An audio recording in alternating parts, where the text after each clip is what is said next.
আমরা এসেছিলাম মাননীয় প্রধানমন্ত্রীর সঙ্গে সৌজন্য সাক্ষাৎ এবং আমাদের মাহে রমজান উপলক্ষে বাংলাদেশ জামাত ইসলামীর আয়োজিত ইফতার অনুষ্ঠান আগামী 28 তারিখে সেটার আনুষ্ঠানিক দাওয়াতপত্রই দিতে এসেছিলাম। এটি মূল বিষয় ছিল।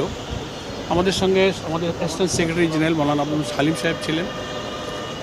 তো আমরা কুশল বিনিময় করলাম, যথেষ্ট সময় নিয়ে পারস্পরিক আলোচনা হলো এবং উনি আমাদের সম্মানিত আমির ডক্টর শফিকুর রহমানের সাময়িক অসুস্থতার খবর পেয়ে ওনার কুশল জিজ্ঞেস করলেন এবং একটু ফোনে আলাপ করার আগ্রহ ব্যক্ত করে সাথে সাথেই তিনি আমার টেলিফোনে উনি জামাতের সঙ্গে কুশল বিনিময় করলেন। পরস্পর কুশল বিনিময় সালাম বিনিময় হলো, এটাই মূল। আর এমনি আমরা সরকার গঠনের পর ফরমালি আজ জামাত ইসলামীর পক্ষ থেকে সাংগঠনিকভাবে তার সঙ্গে প্রথম অফিসিয়ালি সাক্ষাৎ আমাদের ইফতার অনুষ্ঠানের দাওয়াত উপলক্ষে। সে কারণে দেশের মানুষের প্রত্যাশা অনুযায়ী যেন শান্তিপূর্ণভাবে পরিচালিত হতে পারে, সেক্ষেত্রে উনিও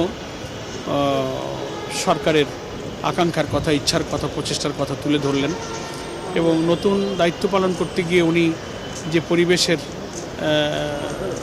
সাথে পরিচিত হচ্ছেন সেটা নিয়েও কিছুটা ওনার মত বিনিময় করলেন এবং আমাদের সকলের সহযোগিতা উনি কামনা করলেন যে আমরা সবাই মিলে দেশের প্রিভিয়াস যে সমস্ত ব্যাড প্র্যাকটিসগুলো যেন আর না থাকে, সরকারি দল এবং বিরোধী দলের সমন্বয়, সংহতি এবং রাজনীতিতে সকল বিতর্ক জায়গা যেন পার্লামেন্ট হয়। পার্লামেন্টারি ডেমোক্রেসির সিস্টেমে সব বিতর্কের জায়গা পার্লামেন্ট, এটা আমরাও বলেছি।